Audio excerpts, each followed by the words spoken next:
Now, ladies and gentlemen, we quickly move on, and while we set the stage, let me give you the brief about the next session on robotic process automation and artificial intelligence. Let's change the game of finance. And before I call on the honorable panel members to present on this particular subject, I would also like to highlight the few points of discussion. How AI is driving speed, transparency and accuracy, improving experience and reducing the cost, the many phases of AI and RPA, how AI is improving customer service by reducing the process cycle times, utilizing the power of data analytics and AI to understand the customer better, and many more. And for that, we have a wonderful panel of experts with us. So ladies and gentlemen, without taking further time of yours, I would like to introduce the panel members in the order of sequence, and please help me welcome with the biggest round of applause our first panel member, Mr. Naveen, Mangle, CTO, Fusion Microfinance. Can we have Naveen with a big round of applause? Naveen, welcome to the panel. Pleasure having you. Kindly take your seat. Joining next on the panel, Mr. SHARAD, JAMBUKAR, CIO, Aadhar Housing Finance. A big round of applause for SHARAD. SHARAD, welcome to the panel.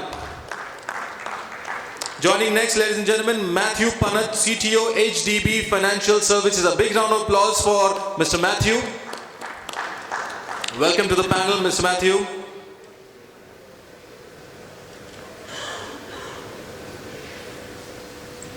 Joining next, ladies and gentlemen, we have Sudheendra Gururaj, Vice President Application Development and Robotic Process Automation from Ahana. A big round of applause for Sudheendra.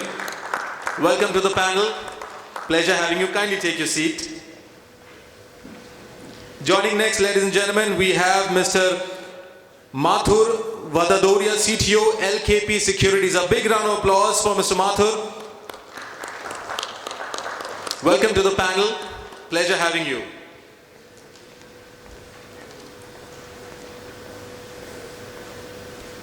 And now, ladies and gentlemen, I would like to call the honorable moderator of the panel, Mangalam Ganesh, Senior Vice President Technology, ICICI Securities.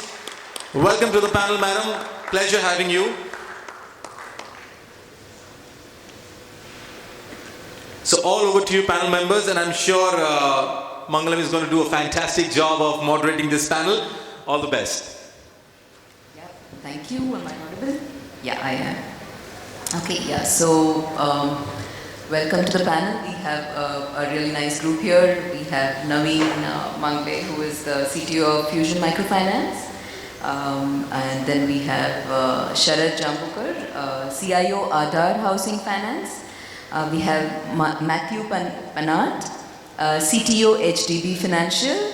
Then we have Sudheendra Gururaj, who is the Vice President RPA at Ahana. And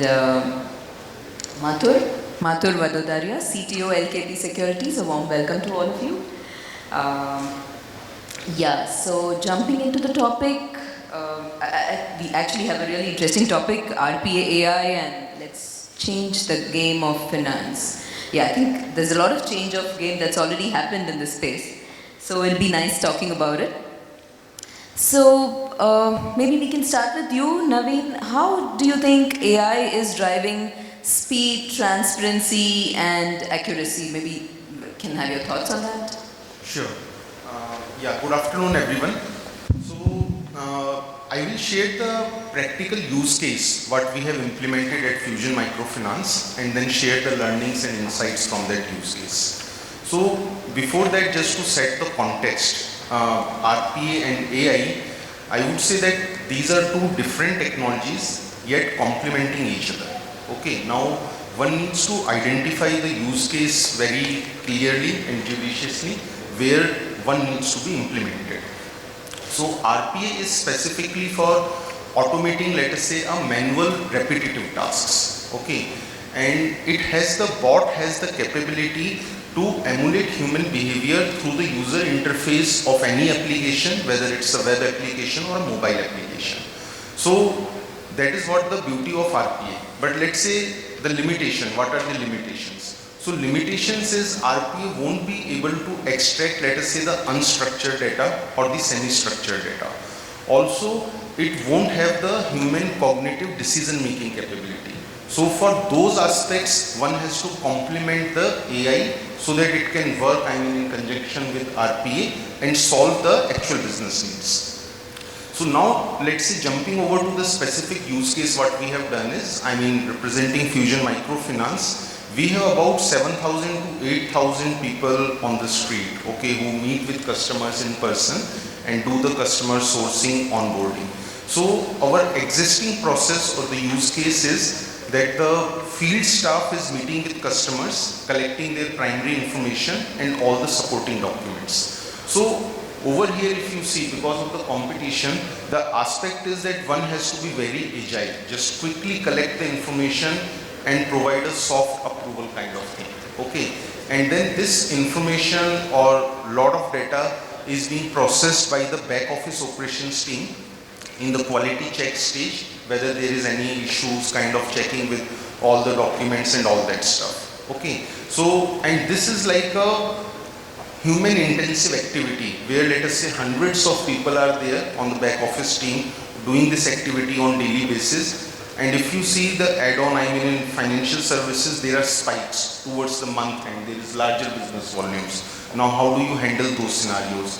If a company is scaling up, how do you handle those scenarios? So I would say in our journey, what we did, we identified a complex business process and then chosen a sub-process where we implemented RPA.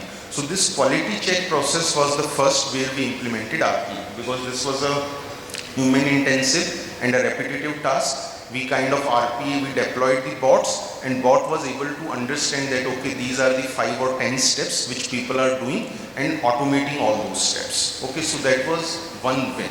So as I was saying, when it comes to, let us say, the unstructured data, then we kind of hit the roadblock that documents which we are collecting on the field, we need to extract information from those documents also. There RPA had the limitation. So there we kind of implemented AI, the models, algorithms, which can extract all the textual information from all those images. And because it's not structured, if you can see, microfinance businesses, even a driving license will have different formats as per the states. Okay, so all those complexities are there. So that ways we kind of design the complete end-to-end process and break it down into that where we can implement RPA and where we can implement the AI. Now, next phase could be, let's say we have implemented this on the back office operations team. Now the next phase, what we are kind of targeting is that once AI has the accuracy, model has that learning capability, we can implement AI on the field itself while we are collecting the documents. There is no need to kind of have this redundancy that we are collecting data, moving it to the back end, and then we are kind of verifying that. We can do this verification right there and then at the field level itself. So that is what overall I would say the use case where we have implemented. And now if I talk about the specific benefits, let's say speed. So we have a joint liability group model. So earlier we were taking about, let's say, 20 to 30 minutes in processing one center. With implementing of RPA and AI, we are able to perform the same task in 2 to 3 minutes. So if you see, we have become 10 times faster. We are able to handle the peaks during the month ends. And here, obviously, the tech is there. It can run 24/7 and all those benefits can also be achieved. The second part was about the accuracy. As we all know, accuracy when human is performing the task, it is dependent upon their skill set and experience. Senior person will have a X accuracy, someone else will have, let's say, Y accuracy. With bot, you won't get that inconsistent behavior. Okay, whatever is there, it's more of a Boolean value. Either you will get accurate results or you will get inaccurate results. So that's what the use case what we have implemented at Fusion. That's really interesting. So I think the very interesting point, Naveen, which you made was, to recognize the use case for the RPA and also to, which step needs what, the blending of where we, really need to use AI and where RPA. That is really interesting insight. Mathew, would you like to add anything on this topic? Maybe. So, I would like to take a contra approach to this entire thing, right? And I'm known for taking contra approaches in that sense. Why do we need RPA in the first place? And AI-enabled RPA in the second place, right? The whole philosophy is we are working towards customer experience, we're working towards employee experience as well. They go hand in hand, in fact. If we reimagine the processes to think of a digital mechanism, I mean, in the previous presentation, I think Legality was presenting, and Legality is one of our vendors or one of our partners in this space. As he said, right, you've got to reimagine the entire process. The moment you start reimagining the processes, you will slowly start realizing that your nirvana that you want to achieve is straight through processing, right? That's what you're trying to achieve. The closer you get to it is by basically bringing in components. I mean, you need to adopt newer platforms, you need to adopt technologies. RPA is a short-term solution for a long-term problem. I wouldn't take it that way. The way I would take it is whatever is residual after you do the business process re-engineering, after you figure out that this is the best I can achieve with the current technologies, with the current ecosystem in place, is where RPA comes into play, right? The next thing is bringing in AI along with RPA. There are areas, and I had personal experiences where that didn't work out too well for me. It was as if the RPA or the bot had a mind of its own. So certainly I will limit it to areas where it's mundane, routine, 24/7 kind of a requirement, kind of a process that we need to automate. And then the rest I will try and bring in as much as digitization as possible so that any human touch point is minimized to that extent. So what you essentially will end up doing is the number of employees that you don't increase the employees, but you get more work done out of the whole thing. So brilliant re-engineering, business process re-engineering plus RPA would result in much more benefits than just applying RPA all over the place. Because trust me, RPA solutions are expensive. The resources to code and manage it is also expensive as well. The sum total of everything would not make business sense for you. That's actually a very interesting perspective, Mathew. I think if you go by the experience that we've had at ICICI, so you were right, actually. If it's about implementing RPA in your internal processes, you should think business process re-engineering first, because that's obviously more cost effective. But where you do not have too much control, like if you know there are certain mandates by, or the way that your other stakeholders, maybe like the way exchanges regulate, they operate.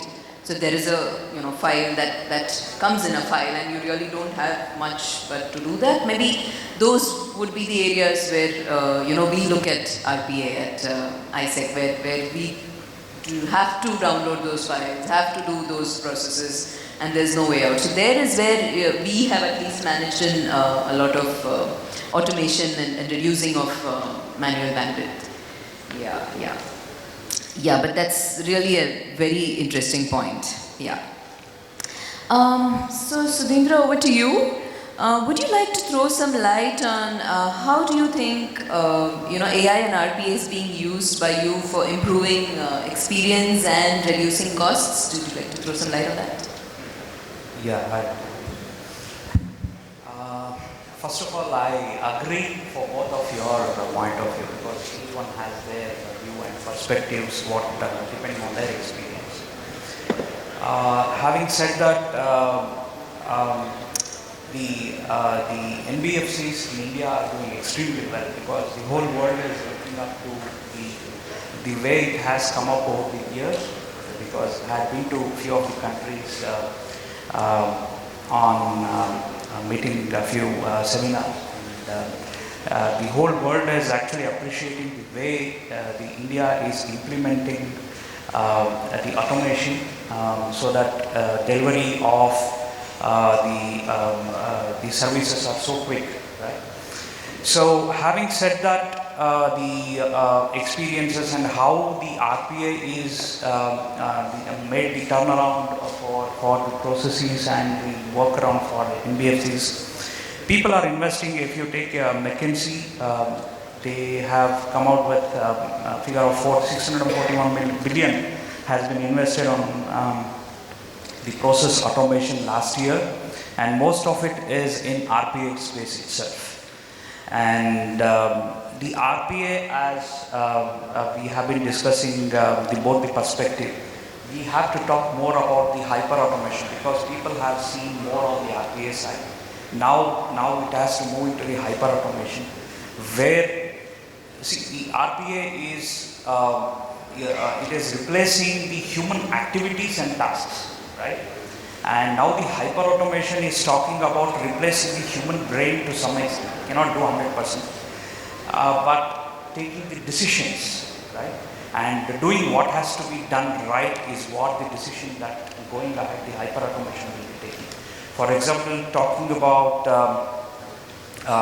your NLPs, talking about OCRs, talking about documents, and reading the characters, and then taking the decision what has to be done on them, right? Whether it has to be pushed to the humans to take the decisions, or if everything is all right, it can take its own decision, right? So that's where the world is moving towards. And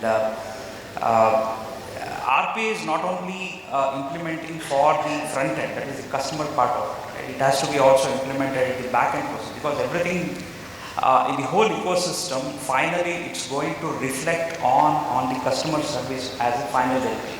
So if your back-end process is not quick, and it is the turnaround time is not so quick, and you will not be able to deliver to the customer in a jiffy. So that's where the whole world is going towards. And yeah, so that's it. It's really interesting. Okay.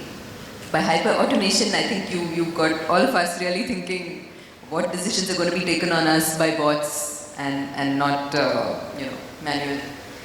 And yeah, like you rightly said, it has to be a combination of processes.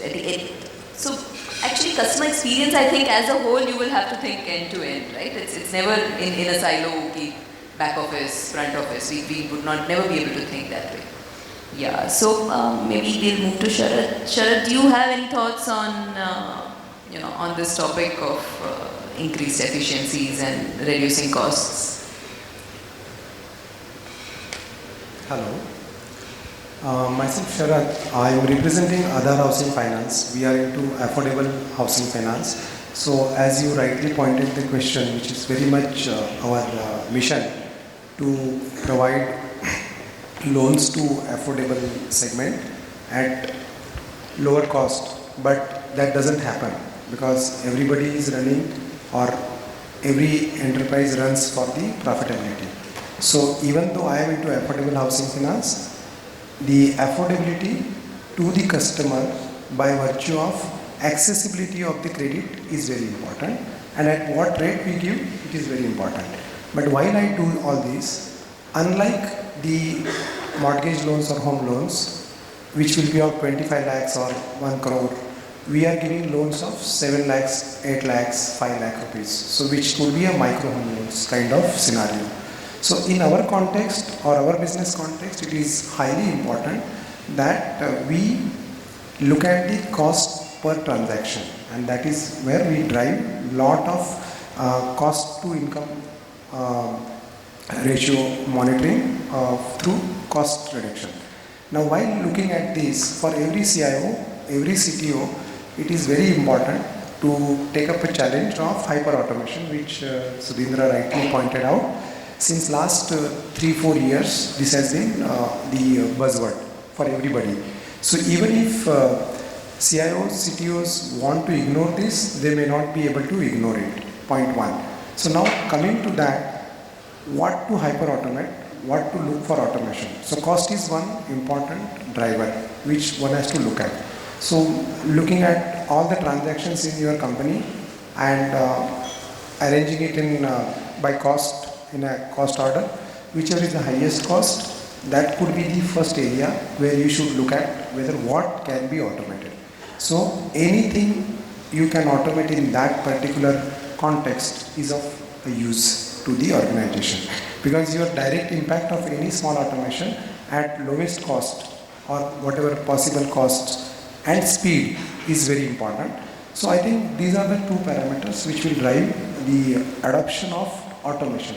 Now coming to my professional thoughts on automation, all that digitization, all that IT automation we have been driving since ages, which has been our primary focus as a CIOs, CTOs, it is very important that permanent and temporary. So strategic solutions versus tactical solutions. So Mathew has pointed out the RPAs, and that is robotic process automation, is a tactical solution. It is not there for permanent to stay there. Whereas strategic solutions, you need to think through what is important process, what is backbone of my business, and how can I automate it through software process automation. So SPA is more important than your RPA. And if you look at the tactical part, will give you immediate cutting edge. It will take you there faster, but at the same time, you cannot remain idle. And as rightly pointed out, the cost economics of the robotic tools or robotic processing tools is compared to your software automation will always outrun the cost, which is why you should look at, from cost perspective, look at a tactical solution, see what you can automate. You must automate it immediate basis. Then only you will be able to derive the benefits for the organization in the short and long run. And whatever is can be automated, you should look to make it permanent with SPA. I think that's it. That's a really interesting perspective, because it's very important as CIOs and CTOs to be cognizant of what is the cost involved, right? So it's very easy to say that we have an RPA in place and we should implement it. But yes, there is a lot of analysis that goes behind what exactly are the use cases that need to be automated, and what gives you the maximum cost benefit per se. Yeah, you're absolutely right. So Mathur, maybe you can come in with your views on how you have used AI to improve customer service or reduce process cycle times in it at your place. Your views maybe. Hello. Yeah, sure, Mangalam. So basically, I belong to capital market industry, and in capital markets, we use artificial intelligence in many ways, like be it risk management framework, be it customer service, be it operational efficiencies. So those are the areas where we use artificial intelligence. And apart from, if I talk about BFSI, let me give you some example how in banking industry we use artificial intelligence. So nowadays banks have started deploying human robots to cater the customers' footprints who are coming to the banks. And these robots are the first point of contact for servicing the customers. And this is how process cycle time can be reduced and giving better customer experience at the banks. Similarly, we can also talk about chatbots. AI-based chatbots. Chatbots are not new solutions in the market. It's there in the market quite some long time. But during the COVID pandemic, we realized the importance of the chatbots, because organizations were running with empty offices, and customers were just using the chatbots or the emails or telephonic communications to contact with the organizations. So similarly, we also have email bots nowadays, wherein email bots can read the emails from customers and it translates into a machine-readable language using the NLP, and it connects with the backend system of the organizations, and it updates or fetches the data which is required by the customers, and it automatically replies back to the customers. So this is how again we cater the customers in a better way using and it helps to reduce the customer's process cycle time. Similarly, as my co-panelists have discussed about RPAs, this is another way we can use to cater the customers in a better way, to provide them with better services, and again it helps to reduce the process cycle time. Thank you. Nice, that's nice. What about you, Sudheendra? Would you have any thoughts on this?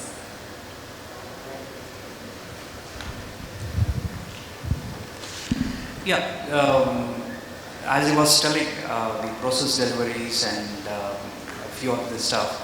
What I see is there are three sets of process that happens in any right. One is the customer delivery. The second is you need to also understand the third party ecosystem that everybody has.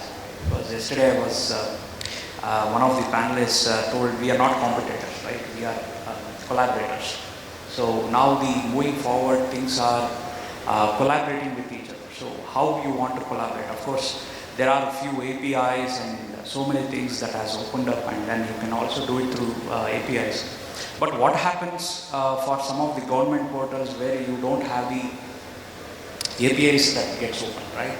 But still you need to deliver the service to the customers. And at that point of time, so RPA again will come into picture, and then it knows exactly where to go, where to crawl, and then get the information and deliver it. And what the future, what we also say is, as these things are coming up, the expectation of customer is also going up. Right? So we need to also see how those things are coped up to keep up their expectations to that level. Now the processing of an application, so I'll just talk about one scenario where we had implemented one of the scenario where it used to take more than a week to get the application processed, and now it takes loan application processed, and now it takes hardly 1 or 2 days. A loan application is processed using RPA. And that's where even it also talks to all third-party portals and then collects the information, and then it tells whether this loan can be approved or not approved. And also it also talks to NPA portals, right?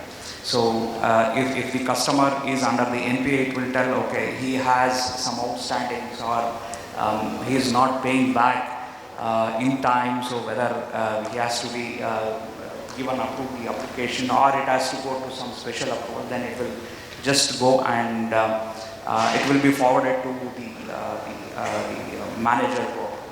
So this kind of ecosystem is there. So in this ecosystem, so the third party integrations are also very important to have a better customer experience on this. And also the internal process, because reconciliation at the end of the day, at the end of the month, at the end of quarter is very important.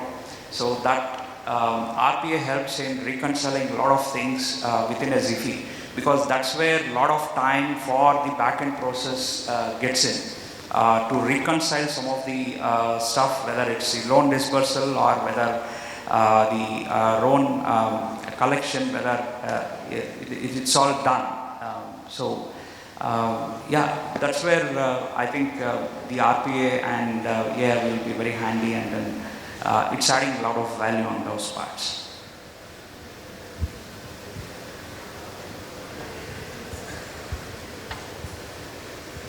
Yes, I think that's very interesting. That's basically about considering cost, customer experience, and also what is the time that you're saving overall, right? Whether it is customer time, your time to service the customer, or is it your back office manual efforts which you're saving. So it's the balance between these three things.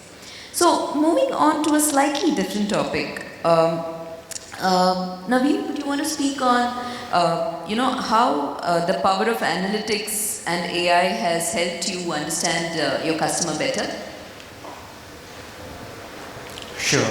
So, see, this has immense potential. As I was saying, that we have about 3 million active customer base, okay, and about 7,000 to 8,000 field office staff. So now first part is, if we are not collecting the right information, we can never get the insights. So I would say at the source level, this thought process, what let's say the fellow panelists were saying, business process re-engineering or identifying the correct use case. So that is very important. So if we say that, it's garbage in, garbage out, right? That's the concept.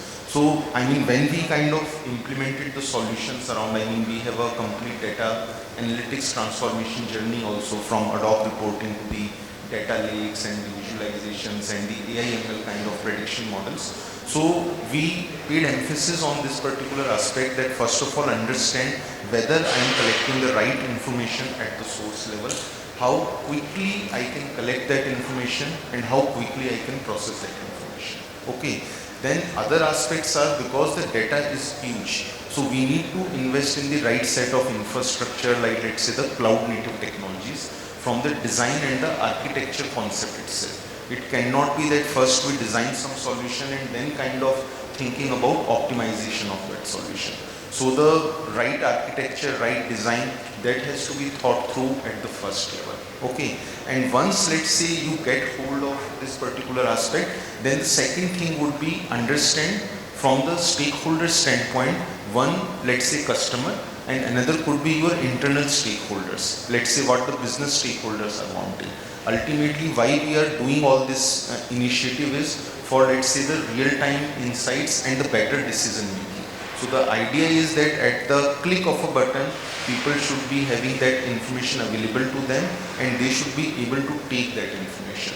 So those are, I would say, few things what we kind of kept in mind while designing our data analytics and the AI journey together. Right. What about Mathew? Do you have any thoughts on how you would use you may have used analytics for you know? So as an NBFC, we typically use a lot of analytics, AI included. When we talk about collection efficiencies, because when we lend, we need to collect that money, and that's when the cycle is coming. Similarly, when we are lending something, we need to know who's the right person to lend to, right? These are the two big use cases that we typically use some elements, and I'll say we are not even at 5% of the maturity when it comes to usage of AI and the way organizations like, let's say, Google or Facebook would leverage AI. It's baby steps, so to speak. But the way we look at it is, it's a champion-challenger kind of a mechanism, where you have the traditional way of doing a credit evaluation, as well as something that is done with the AI platform. So you compare the outcomes at some point and say that, okay, my models are working perfectly fine. You build the level of confidence on the AI model. So supervised learning is the concept that you run with. And then you keep on switching some portfolio onto this, some product, some channel, and you keep on building on that entire AI model. Same with the collections part, right? I mean, we've got a lot of collection agents on the field. Who are the best collection agents? Which cases should be assigned to them so that the collection productivity is higher, dependency is lower. So these are areas where AI/ML can help, and that's where we are leveraging it. Other areas that we're looking at is potential fraud, where we can look at a certain amount of patterns. But these are all standard stuff. If you use Aadhar masking, you're using AI/ML, some component of AI/ML. If you're using, let's say, OCR or one of those pieces, ICR, let me take it a little further ahead, you are using AI/ML. All these fintechs that you're working with is using AI/ML in some way. So if you as an organization don't have a competency beyond a point, everything is an API call away, be it a fintech or even the GCPs or the AWSs and the Azures of the world. You can mix and match a few things, do a quick POC, see what it works. But the key thing that you've got to keep in mind while you're moving on this AI journey is do not trust the outcomes until you're sure that over a long period of time, the amount of data that's been ingested makes a complete difference. And then I will just exclude the biases that we as humans will bring into the models. That's a given, right? I mean, and it's as good as or as bad as what you bring to the table. So that's the way I would say from an AI perspective. Yeah, that's very true. So it's about you give the model enough time to mature, run as many cases as and you can never be sure. So this is a process which you cannot take your eyes off it. You know, there are always times when you feel oh you need to make some corrections, some switches. At least at the AI and models, especially, I think we are trying to do it for the cross-sell upsell thing on our side. So this is something which is going to be ever evolving and an ever discovering kind of journey where we'll have to do a lot of testing to figure out, is it working, is it not working? Yeah, so what about you, Sharad? Any thoughts on this?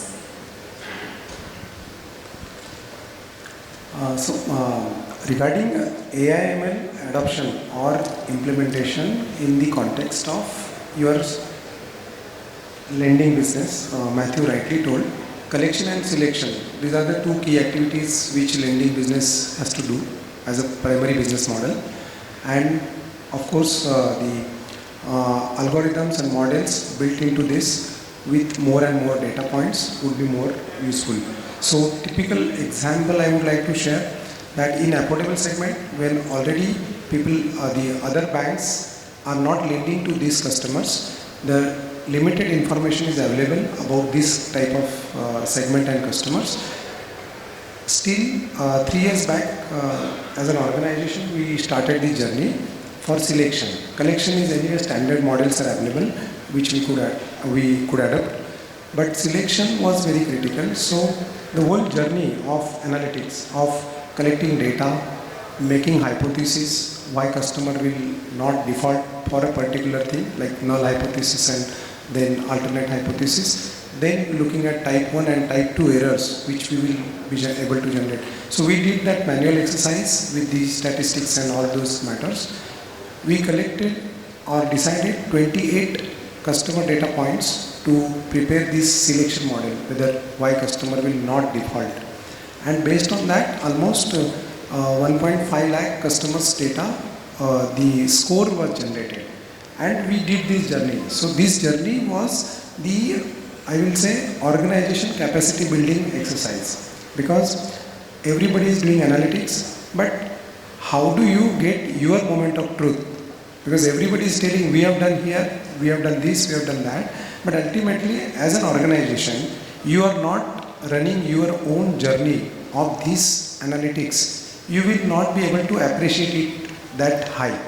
And from that perspective, I will say our management has been very empowering on this part, and which we could do this. So now with this, I think our results are far greater and better, and it is confident results. Now coming to the AI/ML implementation in that. So typically, large analytics automation does not require you to use machine learning as a default thing, because lot of problems can be solved with simple SQL query and easy objective or boolean output from particular input and output. So like n equal to 1. Now everybody few years back was talking about the customer segmentation and offering a particular product to a segment. But over last few years, it is n equal to 1. So how can I offer a particular customer a particular offer based on the whole profile of that customer is today's mantra, and that is what will make organizations successful. So what I felt that in few cases where we really want to build the model where we do not have any knowledge of independent variables. So wherever we do not have what is the complexity, we are not able to explain that phenomena, why and how this is happening. I think that is where your AI and ML will help, because it will try to identify patterns. Based on those patterns in those transactions and outcomes, it will able to help you build some model, which is typically a human cognitive model. Because the way we learn, the way AI/ML will help you learn. So from that perspective, I will say, as Mathew has pointed out, a 5% adoption of AI/ML, yes, that is truth. Everywhere we do not require, just for the sake of fancy, we do not want to mention that we are using AI/ML, but the typical statistical models, the regression models, they themselves are adequate enough to get you a desired result. Yes, wherever there is uncertainty, this AI/ML has worked. For example, I will tell you what we were trying use case. A lot of customer care emails we receive from our 2 lakh plus customers depending on their problems or enquiries about PMAY subsidies released or not. Now, all their emails, what we receive, are in English. They are not in English. Now, it could be from south, which will be purely English, but if it is more from north side areas, it will be English. Now, how do I automate this? So first we automated the email reading, creating a ticket, sending an automatic reply. But the next level of automation, what we have been trying, using this pattern of AI/ML to understand what English words are being used repeatedly and how one can look at what is the real question. And basis that, I need to define what service category I create a ticket into. So I think this is where the typical AI/ML applications will be helpful, where you have voluminous inputs and you will be able to direct that with the help of these solutions. Thank you. It's really interesting, very interesting use case pointed by Sharad. Yeah, this timer right here is blinking at me, and I think it's now time for me to open the floor for questions. Otherwise, we'll be running out of time. So, any questions from the audience? Hi. Hi, good morning, or in fact good afternoon. My name is Durgesh. I am from Expert Panelist Private Limited. My question is to Sharad. So initially you spoke about cost optimization, right? So I wanted to understand that cost optimization happens when you have a fixed template. And given that the Aadhar, you are present in almost 20 states, right? So how do you face that problem, and how do you get the solution of having a templated solution for all these states? For example, the property, the legal valuation and everything, that depends that changes from state to state, right? So how do you make it in a fixed template so that your cost is optimized? Hello. Yep. So your question is about the complexity which we have observed in the mortgage industry in India. Typically, multiple states, multiple registration procedures, multiple documentations are required to create an asset, secured asset, and that is where the challenge comes. Correct. But to be very frankly speaking, 27 states or 22 states typically where you will largely do the business are very predictable as of now. Over last 2 years pandemic, nothing has much changed except it has become electronic. Now in this context, over last 3 years, what we have been doing to solve this particular problem, as I told, the philosophy remains same. Tactical solution, strategic solution. Now in this context, if you draw down the details of each state level, what typical documents are there. So there typically we have approximately 109 documents listed, typical. And we have multiple customer segments or profiles, salaried profile and self-employed non-professional profiles. So I think this is a finite problem which we can solve with a typical rule engine, and that is what we have done. So we have taken the complete data sets of documents, and we have taken the states where the registration is going to happen or disbursement is going to happen finally. And basis that we have been able to derive what exactly is required. And now always you have to have one exception for every standard process. So there also we have kept one exception so that we can add the last moment challenges or problems into that. So typically monthly we acquire some 10,000 customers, and every 10,000 customers maybe 60% go to disbursement level where they had to go to through legal scrutiny. I think that is where all these rules we apply and we get the output. Understood. Thank you. Thank you so much. I think in the interest of the time, we can just take one final question for the panel, and then of course the panel members are available after the session as well. So can we have the next question? We have a question there. Madam, please do introduce yourself and your organization, and question to any particular panel member, or it's a generic question? Hey, it's a just generic question. Good afternoon, everyone. Thank you very much for a wonderful insight. I'm Shraddha from Purple Finance. My question is to the panel is the fraud patterns in different states could be different. Can AI help us in identifying fraud patterns and reduce NPAs? It's open to the panel. Absolutely. In fact, some of the elements that I talked about was around fraud and early warnings from the loan portfolio that we have, right? Now, it's a combination of data that you have within your corporate ecosystem, plus you'll need to bring in some data from outside. And this outside could be bureaus, it could be social medias, depending on the lines of business. If it's a corporate loan book that you're managing, you obviously will have data points beyond. You'll have CRISIL, ICRA and all those kind of things. But if it is a retail customer that you're typically handling, there are other data points that you can bring in. You can obviously learn from all the past NPAs that you've been creating, the write-offs that you've been doing. And over a period of time, is there a silver bullet? The answer is no. Right? I mean, if that was the case, NPAs for everybody would have been zero. And that's not the case. So what differentiates one NBFC from another NBFC is the credit decisioning process and the ability to collect faster and better. So if you do that, two things better, then obviously fraud detection doesn't come into play. I mean, there will be the operational fraud aspect where it's more of your internal staff doing fraudulent activities. And that also can be controlled to some extent. But I believe AI has a good play here, but it all depends on the amount of data that you can source and bring it to for it to consume. And just on a lighter note, we are continuously on the lookout for opening new branches and what should be new branch locations. One state, I won't name it, one specific town or city. We do these surveys where we ask people, do you think HDB should open a branch here and that kind of stuff?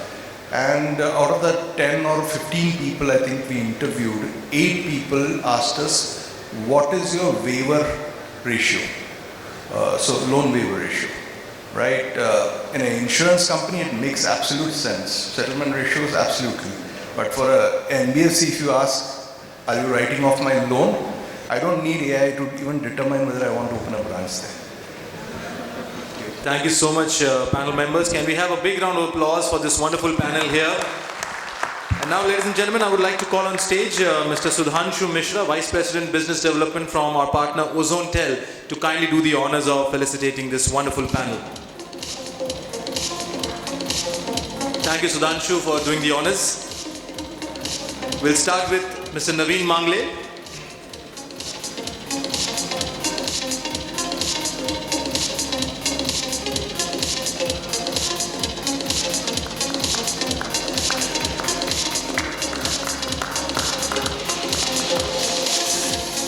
Mr. SHARAD JAMBUKAR.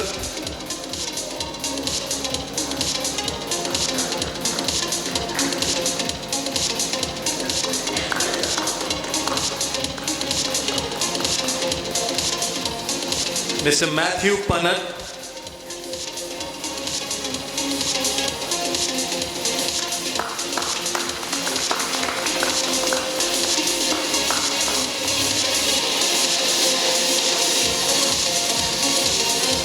Mr. Sudheendra Gururaj.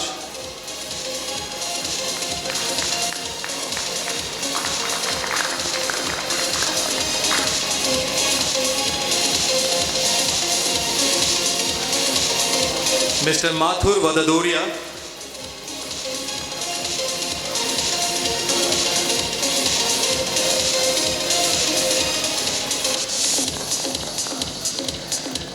And our honorable moderator, Ms. Mangalam Ganesh.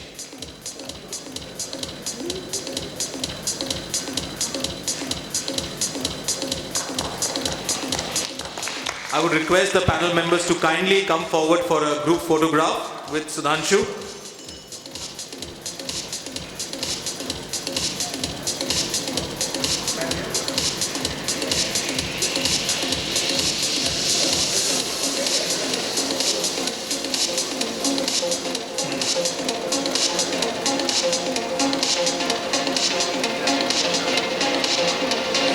round of applause, ladies and gentlemen, for this fantastic panel on RPA and AI. We had Naveen Mangle from Fusion Microfinance, SHARAD JAMBUKAR from Aadhar Housing Finance, Mathew Panat from HDB Financial Services, Sudheendra Gururaj from Ahana, Mathur Vadadoriya from LKP Securities, and Ms. Mangalam Ganesh, our moderator from ICICI Securities. Thank you so much, panel members, for that wonderful session, and thank you so much, Sudhanshu, for doing the honors.